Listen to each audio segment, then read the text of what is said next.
Comment mieux analyser vos risques fournisseurs? Chers acheteurs, bonjour. Dans toute entreprise, la gestion des risques fournisseurs est l'une des principales missions des acheteurs. Elle représente une priorité pour 60% d'entre eux. En effet, une mauvaise gestion des achats et des risques fournisseurs peut impacter lourdement la productivité et l'évolution de votre entreprise. Il est donc primordial de les identifier, d'évaluer leur impact sur les objectifs stratégiques, et de les maîtriser. L'analyse des risques fournisseurs consiste à étudier la probabilité qu'un ou plusieurs événements liés au processus d'achat se réalisent, et impactent la stabilité et la rentabilité de votre entreprise. Ces risques peuvent être internes ou externes. L'analyse des risques fournisseurs est un processus continu, qui consiste à identifier, prioriser, prévenir, et suivre les risques liés aux achats. Mais pourquoi faut-il gérer les risques fournisseurs? L'analyse des risques fournisseurs aide l'entreprise à identifier les risques majeurs auxquels elle s'expose. Elle permet ainsi de réduire leur impact, en mettant en place des plans d'action préventifs. C'est un excellent outil de gestion, qui permet d'avoir une vision plus claire sur le processus d'achat, ainsi que sur les menaces pouvant surgir durant celui-ci. Et comment peut-on analyser ces risques fournisseurs?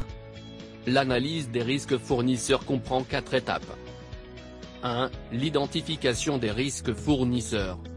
Il s'agit d'identifier et de cartographier les risques liés aux achats en fonction des contraintes internes, des fournisseurs et du marché. La cartographie des risques fournisseurs passe par une connaissance approfondie du marché. Elle suppose aussi une veille permanente, afin de l'actualiser. La liste des risques fournisseurs doit être la plus complète possible, et peut être classée en 6 catégories. Pour mieux comprendre cette classification des risques et leur gestion, nous allons prendre le cas de l'achat de pièces automobiles. Les risques macroéconomiques, ce sont les risques liés à l'environnement macroéconomique de l'entreprise. On distingue 2 types de risques macroéconomiques, les risques liés au marché fournisseur, tels que la croissance du marché, ou les menaces des produits de substitution. Les risques liés au pays, ils peuvent être d'ordre politique, juridique, économique ou infrastructurel. Dans notre exemple, nous avons pu identifier 2 risques macroéconomiques. Les produits de substitution ne permettent pas d'obtenir la même qualité en cas de perte de fournisseur. L'apparition de d'autres technologies plus innovantes est probable, ce qui peut causer la perte de clients avides de véhicules plus performants. Les risques financiers, ce sont les risques liés à la santé financière de l'entreprise, aux encours fournisseurs, à leur autonomie financière ainsi qu'aux délais de paiement. Plusieurs indicateurs permettent d'évaluer les risques financiers, tels que les résultats d'exploitation, le taux de dépendance des fournisseurs, et la rentabilité de l'entreprise. Dans notre cas, 2 risques financiers menacent notre achat de pièces automobiles. Le taux de dépendance du fournisseur vis-à-vis notre entreprise est élevé, ce qui peut d'une part impacter la rentabilité du fournisseur en cas de retard de paiement, et d'autre part rendre la rupture du contrat difficile. Le retour d'investissement de l'achat risque également d'être faible. Les risques techniques, c'est l'ensemble des risques liés à la production, qui menacent l'activité industrielle de l'entreprise. On distingue 4 types de risques techniques, les risques industriels tels que la capacité de production des fournisseurs, ou la présence des plans de gestion des risques. Les risques liés à la chaîne logistique, tels que le respect des délais exigés, et la proximité des fournisseurs. Les risques de qualité, tels que la conformité aux normes et la présence des politiques de qualité. Les risques technologiques, tels que la dépendance de l'entreprise sur une technologie, ou la phase du cycle de vie du produit. Concernant notre exemple, 4 risques techniques peuvent menacer l'achat de pièces automobiles. Un besoin pas clairement formalisé peut entraîner l'achat de pièces non adaptées à la demande, et la construction de voitures moins performantes. Les retards de livraison des pièces automobiles peuvent causer des retards de production, et ainsi une perte des parts de marché. L'irrégularité par rapport à la qualité de production de pièces automobiles, qui peut causer un dysfonctionnement de la production, et une baisse de la qualité. Et enfin le service après-vente qui pourrait être défaillant ou injoignable, ce qui peut retarder la production en cas de panne. Les risques contractuels et légaux, ce sont les risques juridiques et réglementaires, liés à la législation et au pouvoir public. Ces risques se divisent en 3 sous-catégories, les risques contractuels tels que la présence du contrat et sa clarté, les risques juridiques tels que les risques liés à la propriété intellectuelle, ou au droit de la concurrence. Les risques de fraude, qu'on peut évaluer en analysant la transparence lors des négociations par exemple, et le niveau de contrôle des prix et des commandes. Dans notre exemple, nous avons identifié 3 risques contractuels et légaux. Les délais de paiement peuvent être serrés, l'entreprise risque donc d'être pénalisée en cas de retard de paiement. Le non-respect des données confidentielles par le fournisseur peut impacter la compétitivité de l'entreprise sur le marché. La violation de la propriété intellectuelle ou industrielle, ce qui peut sanctionner l'entreprise. Les risques d'image, ce sont les risques qui touchent à l'image ou à la réputation de l'entreprise, tels que le non-respect de l'environnement par exemple. Ces risques sont souvent liés à l'image et au comportement des fournisseurs. Des indicateurs tels que le degré de connaissance des processus de production de l'entreprise, et notamment ceux des fournisseurs, ainsi que la présence d'une politique de développement durable, permettent d'évaluer les risques liés à l'image de votre entreprise. Dans le cas d'achat de pièces automobiles, 3 risques peuvent nuire à l'image de l'entreprise. Les équipements acquis qui peuvent être un peu polluants, le non-respect de l'environnement ou des droits de l'homme par le fournisseur.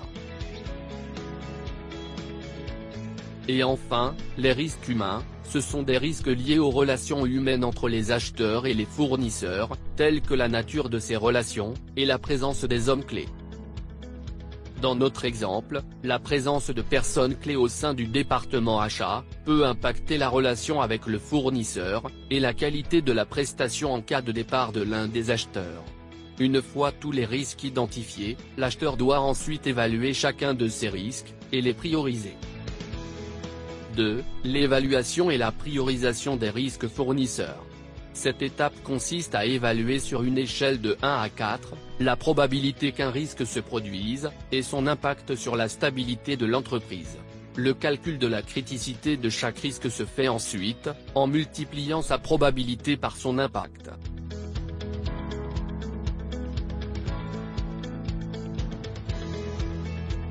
Une fois la criticité calculée, l'acheteur doit ensuite prioriser les risques. Les risques ayant la criticité la plus forte doivent impérativement être traités en premier. Concernant notre exemple d'application, une fois que nous avons identifié tous les risques, nous allons donc les évaluer en déterminant la probabilité, l'impact et la criticité de chaque risque. Par exemple, pour le premier risque, la probabilité que les produits de substitution ne permettraient pas d'obtenir la même qualité est très forte, donc 4.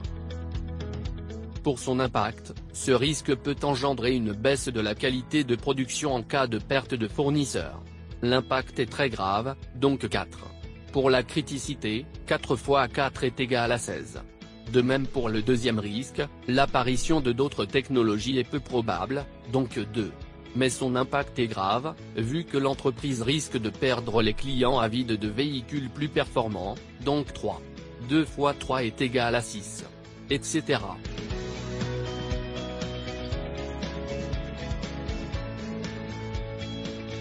Ensuite, nous allons prioriser les risques en fonction de leur criticité. Les risques dont la criticité est supérieure à 8 sont des risques critiques et inacceptables, et doivent être traités en premier. Les risques dont la criticité est comprise entre 8 et 4 sont acceptables sous certaines conditions, mais cela n'empêche de les traiter, une fois qu'on maîtrise les risques du premier niveau.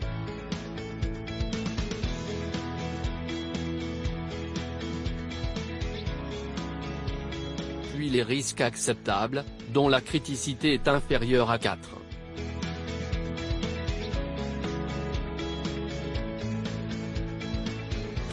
La mise en place du plan d'action. Dans cette étape, l'acheteur doit établir pour chaque risque critique, le plan d'action permettant d'une part de le prévenir et de diminuer son impact, et d'autre part, de sécuriser les achats, en mettant en place des plans d'urgence en cas de crise. Dans notre exemple, une fois que nous avons priorisé les risques, nous allons maintenant déterminer pour chaque risque le plan d'action permettant de le maîtriser. Nous commençons toujours par traiter les risques les plus critiques, ceux marqués en rouge. Donc, pour le premier risque critique qui concerne les produits de substitution qui ne permettent pas d'obtenir la même qualité, l'acheteur doit maintenir de bonnes relations avec le fournisseur, et ne pas chercher à trop négocier les prix, afin de ne pas le perdre. Prenons un autre exemple de risque critique, le taux de dépendance du fournisseur vis-à-vis l'acheteur est élevé, cela risque de le fragiliser en cas de retard de paiement, et de pénaliser l'acheteur en cas de rupture du contrat. Pour cela, l'acheteur doit surveiller le taux de dépendance de son fournisseur, privilégier les contrats à moyen terme, et évaluer régulièrement la santé financière de son fournisseur, etc. Une fois tous les risques critiques maîtrisés, l'acheteur peut ensuite passer au plan d'action des risques du niveau 2, marqué en jaune.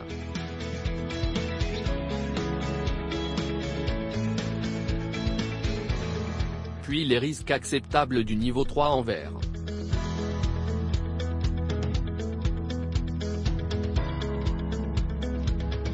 « 4. Le suivi et le contrôle de la maîtrise des risques fournisseurs.